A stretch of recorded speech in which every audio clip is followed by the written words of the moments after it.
Is ChatGPT the shortcut to learning programming, or is it stopping you from truly mastering code? ChatGPT is great for instant answers, simplifying complex topics, and even providing code snippets. It's perfect when you're stuck and need a fast solution. It's like having a coding mentor available 24/7. Here's the problem. While ChatGPT is great for quick solutions, it doesn't force you to understand the why. Sure, it'll fix that bug, but you might not learn the deeper logic behind it.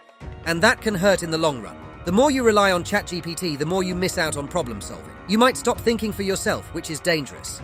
You don't want to get comfortable with AI holding your hand through everything. Used properly, ChatGPT boosts learning. Ask it for clarifications, but don't depend on it.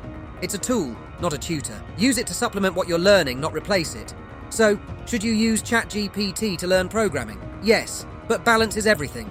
Use it as a learning aid, not a crutch. Real growth comes from tackling challenges yourself, and AI should be one of the many tools in your toolbox, not your only guide.